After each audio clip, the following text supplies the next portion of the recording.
Pernah nggak sih kalian ngerasa bisnis sudah jalan, profit ada, tapi kok tetap aja cash flow seret, sampai-sampai bayar gaji karyawan? Deg-degan! Halo semua, selamat datang di channel kami, Ilmu Keuangan Bisnis.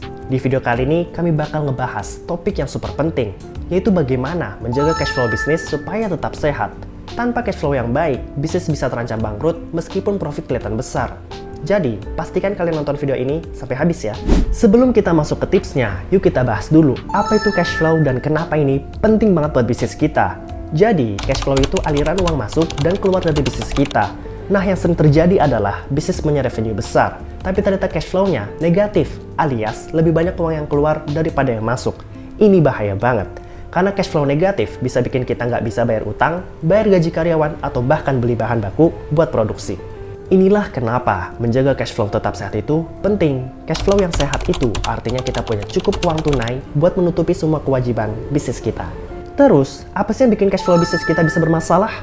Nah, ada beberapa penyebab yang sering banget kita temui.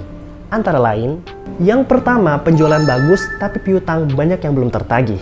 Jadi kita kelihatan untung besar di laporan, tapi uangnya belum benar-benar masuk ke rekening. Yang kedua, pengelolaan stok yang buruk. Misalnya kita kebanyakan nyetok barang yang nggak cepat laku. Akhirnya modal kita ketahan di situ.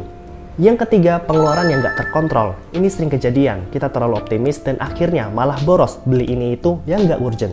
Yang keempat, utang usaha yang nggak terkendali. Misalnya kita kebanyakan ambil kredit tapi nggak diiringi dengan perencanaan pembayaran yang matang. Nah, faktor-faktor ini bisa bikin bisnis kita terjebak dalam lingkaran cash flow yang negatif. Terus gimana caranya biar cash flow kita tetap sehat? Tenang, di sini kami punya beberapa tips yang bisa kalian terapkan di bisnis kalian. Yang pertama, kelola piutang dengan baik. Pastikan kalian punya sistem penagihan yang efektif. Jangan ragu untuk follow up pelanggan yang telat bayar. Dan kalau perlu, berikan insentif buat yang bayar tepat waktu. Misalnya, diskon kecil atau potongan harga. Yang kedua, kontrol pengeluaran dengan ketat. Buat anggaran yang detail dan patuhi anggaran tersebut. Sebelum mengeluarkan uang, tanya dulu, apakah ini benar-benar penting buat bisnis saya sekarang? Yang ketiga, optimalkan pengelolaan stok. Gunakan sistem inventory yang baik agar kalian tahu barang mana yang cepat laku dan mana yang lambat. Hindari menumpuk stok yang nggak diperlukan. Yang keempat, evaluasi kebutuhan utang. Kalau kalian harus mengambil pinjaman, pastikan untuk memilih kredit dengan bunga rendah dan syarat yang fleksibel. Dan yang paling penting, hitung dengan detail kemampuan kalian untuk membayar cicilan. Yang kelima, pisahkan keuangan pribadi dan bisnis.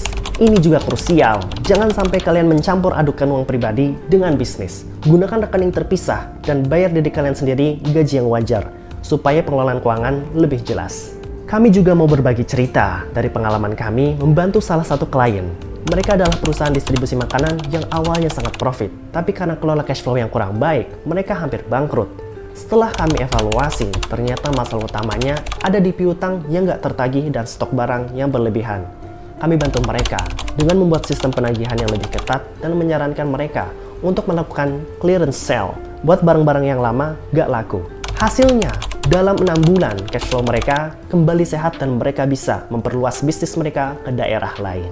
Jadi intinya, menjaga cash flow tetap sehat itu bukan cuma tentang menambah revenue, tapi juga tentang bagaimana kita mengelola semua aspek keuangan bisnis dengan baik. Mulai dari piutang, stok pengeluaran, hingga utang usaha. Kalau kalian punya pertanyaan atau pengalaman tentang cash flow bisnis, jangan ragu untuk share di kolom komentar di bawah ya. Kami juga bakal senang kalau kalian mau like video ini dan subscribe channel kami dan nyalain lonceng notifikasinya, biar nggak ketinggalan tips-tips keuangan bisnis lainnya. Terima kasih udah nonton, sampai jumpa di video berikutnya. Dan jangan lupa, jaga cash flow kalian tetap sehat. Belajar keuangan bisnis, jadi ilmu keuangan.